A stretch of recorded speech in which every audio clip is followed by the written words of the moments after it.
Hello everyone and welcome to another week of gaming news and updates, where I'll be highlighting all the top stories of the week and talking about them in some detail.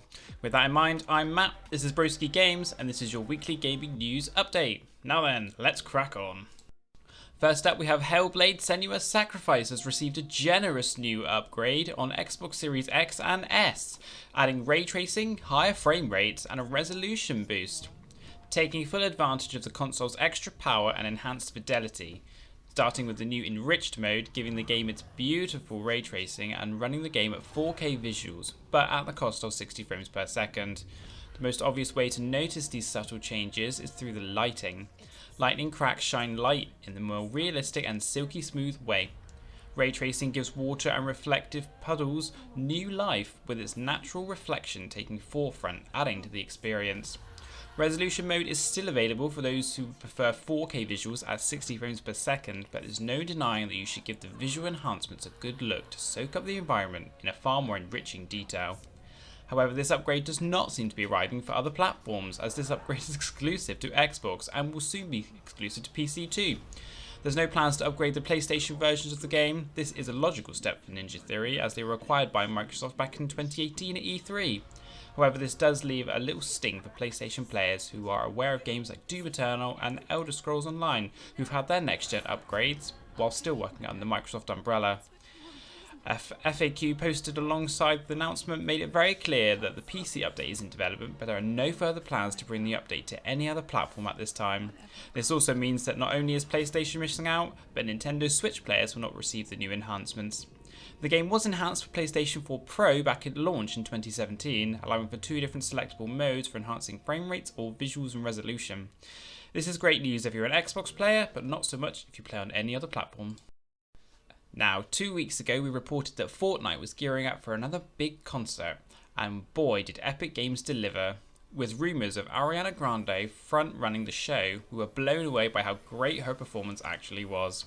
Since the end of 2019, Fortnite has been delivering performances from some of the world's hottest artists, and this week was no different. Much like last year's Travis Scott's in-game concert, players could watch the event and walk around the play area while the Seven Rings singer put on a great show. This console, however, introduced some mini-games to the event, with a Mario Kart-esque race through paint, while others could shoot crystals out of a plane for a high score. The popular singer belts out a handful of her hits such as Raindrops, Seven Rings, Be Alright, REM, The Way, and Positions. Grande follows on from Travis Scott, J Balvin, Dominic Fike, and Marshmello to host a concert in the online game. If you missed the concert, don't worry, many of the top media outlets have captured the concert and uploaded it to most social media sources, so you won't miss out. And Fortnite have captured the entire event themselves and uploaded to their YouTube channel. During this turbulent time of a worldwide pandemic and lack of social interaction, being able to attend a concert, even in this variety, is welcomed by so many who are craving the feeling of a good pop concert and want to connect with their friends in a safe way. This new trend of pop concerts in video game Battle Royale appears to be a regular update to the game, and we look forward to seeing the next big name to show up here. Now, Xbox has already made it clear that they're giving a big presence at the annual gaming event in Germany. However, due to the COVID restrictions, the entirety of Gamescom is going to be an online experience. Xbox has plans for a dedicated stream filled with in-depth updates on already announced titles, Xbox Game Pass news, and more. This will take place on the 24th of August, just ahead of Gamescom's opening night live on August 25th. Not only that, alongside opening night live and Xbox's dedicated streams, Bethesda will be hosting Bethesda Mainstream for several days from the 26th of August. And if that wasn't enough, the Future Game Show is coming in for another installment at Gamescom, showcasing more than 40 games from publishers including Frontier Developments, Team 17, Koch Media, and Tripwire Interactive. The show will be hosted by none other than Lady Dimitrescu herself, Maggie Robertson. We'll be covering Gamescom here at Broski Games, giving updates on showcases, streams, and conferences, so it's worth staying tuned here for all your gaming goodness. The Medium is steadily on the rise for PlayStation 5 next month, and Bloob Team have shed light on how the port of the title is taking advantage of Sony's advanced new technology, the DualSense controller more specifically.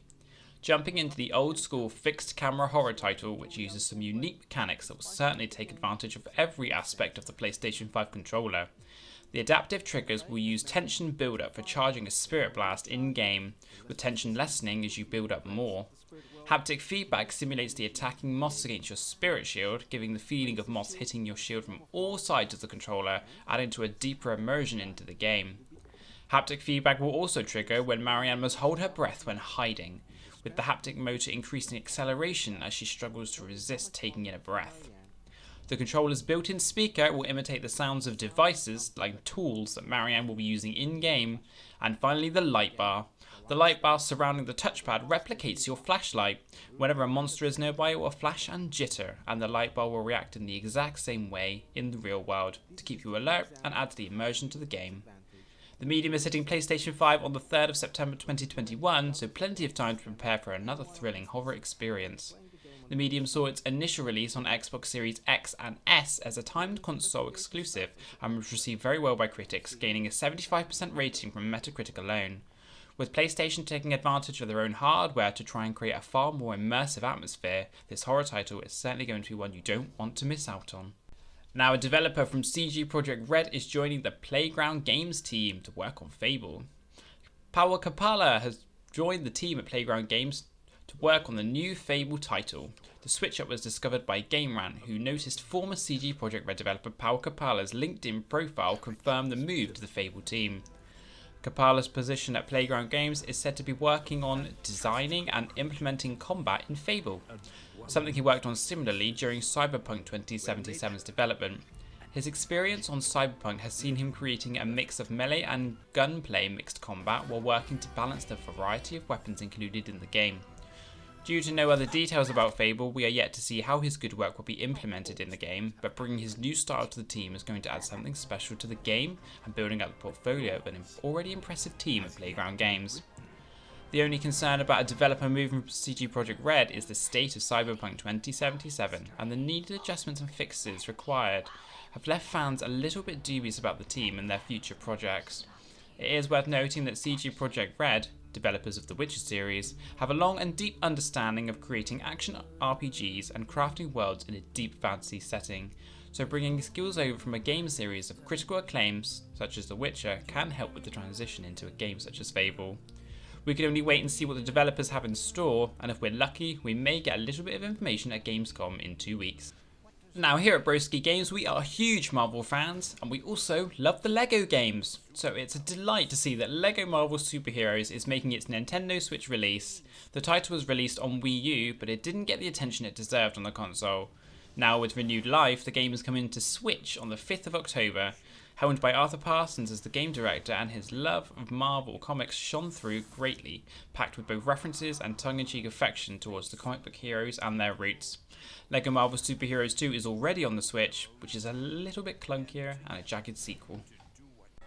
Now, we've all seen the trailers and advertisements for Back 4 Blood, but now you can get your hands on the game's open beta this weekend, giving you a chance to try out a couple of PvE campaign maps and a couple of PvP Swarm mode maps.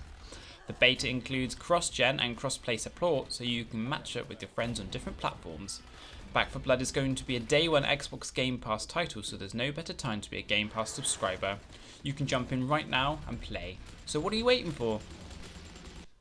Xbox held an indie showcase on Tuesday, and it was a fun-filled couple of hours of interviews, streamers, and most importantly, games. We got another look at some of the fantastic titles coming to Game Pass in the near future, and were introduced to some new titles coming to Xbox too. We got a closer look into Annapurna Interactive's new psychedelic adventure game, The Artful Escape, and the news of its imminent arrival coming into Game Pass pretty soon. There was another look into Origami 2 arriving on Game Pass on the 17th of September. The Big Con has received a release date of the 31st of August. And we got a look into the action platformer Eon Drive, which is launching in fall 2021.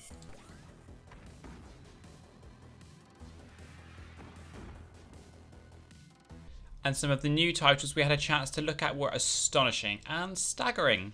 Starting with Lightyear Frontier, an open world farming exploration game coming to Xbox. Think Stardew Valley meets giant mechs in a Fortnite looking aesthetic where you can play with up to 3 other friends to farm, craft, base build and manage animals in a peaceful setting in your high-powered mech machine. Next, we had a short look at the Wandering Village, where you build a settlement on the back of a giant wandering creature, become a leader of the people, form a symbiotic relationship with the creature, and survive together in a hostile yet beautiful world. And Sam and Max Save the World Remastered made its surprise drop onto the Xbox Store. You can check out this beautifully remastered adventure game starring our favourite rabbit and dog detectives as of right now. So what are you waiting for? And sticking with the theme of showcases, Nintendo held their 20-minute Indie World Showcase last night, and boy, we have some titles to talk about. Just like with the Xbox Indie Showcase, there is so much to talk about, we won't be able to get to all of it, but I will be leaving a link down below in the description for you to check out what we don't cover here. We'll be starting off with Axiom Verge 2.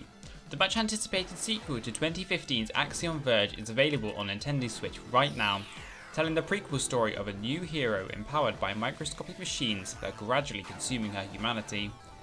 Next is Tetris Effect Connected, which will be coming to Nintendo Switch in October, arriving on the 8th of October and bringing with it a single-player journey mode, competitive zone battle mode, and the cooperative connected mode.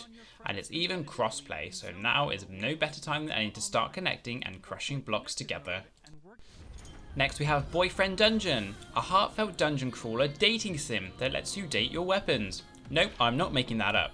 From dancing swords to heart-piercing daggers, this uniquely crafted mashup is available right now, so let's get dating. We also have Metal Slug Tactics, a tactical look on the classic franchise of old, adding new tactical and strategic combat mechanics mixed with roguelike elements to create a truly different type of Metal Slug game. Familiar characters return to the fray such as Marco, Tama, Theo and Eri, only this time it's all about positioning and attacking at the right time.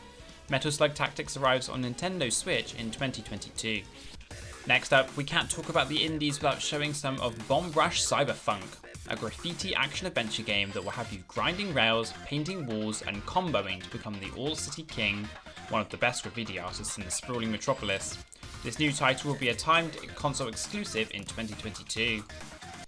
And there we have it, folks. That's your weekly gaming news update. Whether it be the NextGen update that seems to be only specific for Xbox, the indie showcases that have been overflowing with titles that should have something great in there for everyone, the excitement of an Ariana Grande in Fortnite, or just the general excitement in the build-up for Gamescom in a few weeks. It's certainly been an extraordinary week. As always, thank you for taking the time to check out what's new in the gaming world, and I will see you all again next week for much more of the same. Don't forget to hit that like and subscribe button so you can stay up to date with all the latest here at Broski Games. Bye!